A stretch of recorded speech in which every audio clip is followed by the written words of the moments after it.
बड़ी सिंपल सी बात है। अगर आप नंबर 1 रैंक बल्लेबाज हैं तो फिर आपको मैच जिताने और इससे कॉन्फिडेंस आता है पूरी टीम को कि हमारे पास दुनिया का बेस्ट बैट्समैन मौजूद है। बाबर आजम को सिर्फ मेंटली यही सोचना है कि वो इस वक्त दुनिया के सबसे अच्छे बल्लेबाज हैं और वो क्या कर सकते हैं। देखिए ये जो रैंकिंग है ना, ये तो चले आप पहुंच गए वहां पे, मैच विनिंग जो होती है ना इनिंग्स, वो आपको ग्रेटनेस देती है। और इसीलिए मैं कहता हूं कि आप नंबर 1 रैंक जब दुनिया के बन जाते हैं, वो आप कैसे क्रिकेट खेलते हैं वो डिटरमिन करती है आपकी लेगेसी को। और इसीलिए बाबर आजम के लिए बड़ा इंपॉर्टेंट है, ये वर्ल्ड कप का स्टेज जो है अपने वो पीक पे हैं बैटिंग प्रावस की या बैटिंग स्ट्रेंथ की, और उसके बाद ओडीआई की रैंकिंग भी है, तो यहाँ से तो उनको लिफ्ट ऑफ करना है ना, टेक ऑफ करना है। और टेक ऑफ कैसे करेंगे? जब वो 50 को 100 में कन्वर्ट करेंगे 1 लाख के मजमे के सामने। तो ये बेहतरीन मैच, जैसे मैंने कहा ना, मुझसे सवाल ही यहाँ पे हर कोई कर रहा था, चाहे वो फैन हो या यहाँ पे ब्रॉडकास्टर हो, कि जी प्रेशर कैसे पाकिस्तान हैंडल करेगा।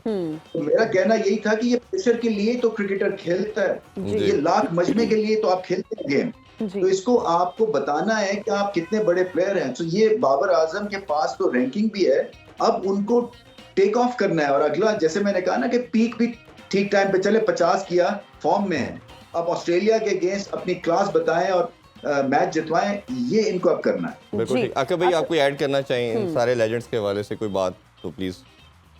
देखिए, ये जो एरा है ऑस्ट्रेलियंस का 99, 2003, 2007, ये तो अगर उनका नंबर 1 प्लेयर था तो वो फिर चैंपियन भी बने। 83 में विव रिचर्ड थे। विव रिचर्ड का देखें, इसका मतलब है कि 5-6 साल वो नंबर 1 प्लेयर रहा जी। और वो था एक मैच विनर जो गेम को चेंज ही कर देता था। और इसी तरह कुछ रहे ये 2015-11 साउथ अफ्रीकन, अनफॉर्चुनेटली उन्होंने तो आगे नहीं जाना होता नॉकआउट सिस्टम से। तो इस दफा बाबर है, तो बाबर का नंबर जो है बड़ा क्रिटिकल है इस दफा, क्योंकि ये अलाउ करता है कि बाबर जैसा बैट्समैन है तो ये कॉन्फिडेंस किसको लेना चाहिए? ओपनर्स को जी। डरना नहीं चाहिए, क्योंकि आप ओपनर हो, आपके पास दुनिया का नंबर 1 प्लेयर है। नंबर 1 प्लेयर कौन होता है? जो कंसिस्टेंट होता है। तो ऊपर खुल के खेलें। आप आउट हो जाओगे, कोई क़यामत नहीं आ जाएगी। आपके पास रिजवान और बाबर जैसे प्लेयर हैं कि जो आउट नहीं होते। तो अगर आपने ओपनर ने भी नहीं आउट होना और तीसरे और चौथे ने भी नहीं आउट होना, तो फिर हिट किसने मारनी? इसीलिए 0 छक्के है ना जी। हम कल बात की, कोई छक्के नहीं मारा हमने, 1100 बॉल खेल ली। तो अब चेंज इनको करना पड़ेगा, वरना रिजल्ट भी फिर वही होंगे। क्योंकि ऑस्ट्रेलिया आज नजर आए कि वो कॉन्फिडेंस अभी उनमें नहीं है। दे नो कि उनसे सिलेक्शन में गलतियां हुई हैं। एक स्पिनर कम है, जहां लोग फंसा लेते हैं, उनके पास वो ऑप्शन ही नहीं है जी। और बैटिंग में भी कुछ ऐसे प्लेयर हैं कि जो अब या तो पीक से डिक्लाइन की तरफ है, और कुछ ऐसे हैं कि जो इन स्लो स्लगिश पिचेस के ऊपर खेलने में कंफर्टेबल नहीं जी। आज का मैच एज एक्सपेक्टेड था कि दोनों टीमें हार के बाद आई थी और एक अच्छा तगड़ा मुकाबला एक्सपेक्ट कर रहे थे। बट हम अगर देखें तो सिमिलरली समहाउ 90-95% ये वैसे ही कोलैप्स था जैसे पाकिस्तान का था। हमारा 155 पे 2 थे, 191 पे सारे कोलैप्स कर गए। इनका 156 पे 1 आउट था और उसके बाद 209 पे ऑल टीम आउट होगी। कैसे ये श्रीलंका की इस टीम की परफॉर्मेंस को देखते हैं और खास तौर पे ज़ैम्पा की परफॉर्मेंस को कैसे देखते हैं आप? देखिए, ये सवाए इंडिया के, ये सबको एक बुखार चढ़ा हुआ है कोलैप्स का। चाहे वो बांग्लादेश हो, चाहे वो अफगानिस्तान हो, चाहे वो पाकिस्तान हो, चाहे श्रीलंका हो। सो ये सिचुएशन के हिसाब से जब भी प्रेशर पड़ता है तो तभी ये डामाडोल हो जाते हैं, और कुछ भी इनसे एक्सपेक्टेड है। यानी कि 100 पे कोई आउट नहीं है, 150 पे ऑल आउट हो सकते हैं, और एक तरह से इस तरह से आप क्रिकेट नहीं खेल सकते हैं। ज़ैम्पा ने तो 4 आउट किए, और अच्छा है कि ऑस्ट्रेलिया को स्पिनर जो है वो चाहिए, और उन्होंने आज परफॉर्म किया।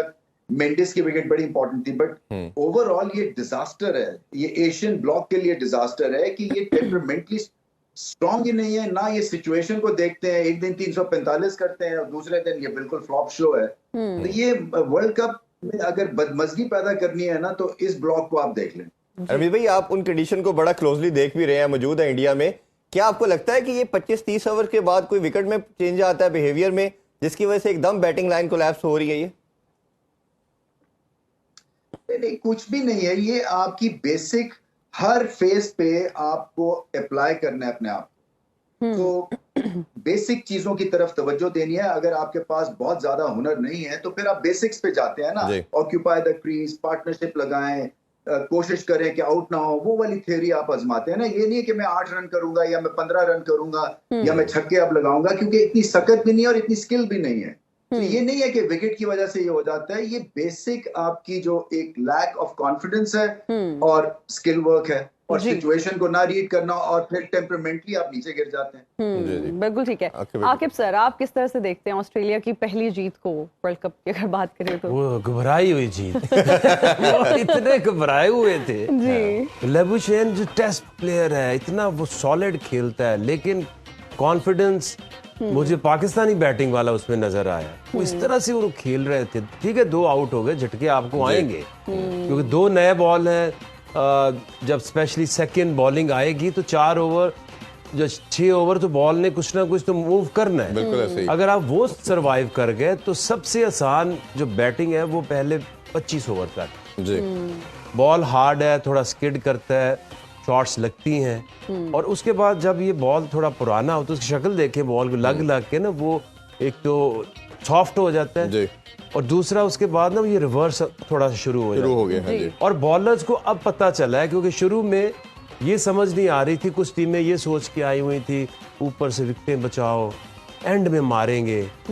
अब वो समझ ऐसी आई है कि ऐसे नहीं मारेंगे, क्योंकि ये सिचुएशन बदलती है, बॉल सॉफ्ट हो जाता है, थोड़ा सा पिच जो है वो और स्लो डाउन होती है, और बॉलर्स को भी अब बॉलिंग करनी आ गई। अगर आप इसमें हार्ड लेंथ के ऊपर विद इन द स्टंप आप बॉल करें और उसमें मिक्स करें कटर्स जी, तो ये आसान नहीं है उस वक्त मारना।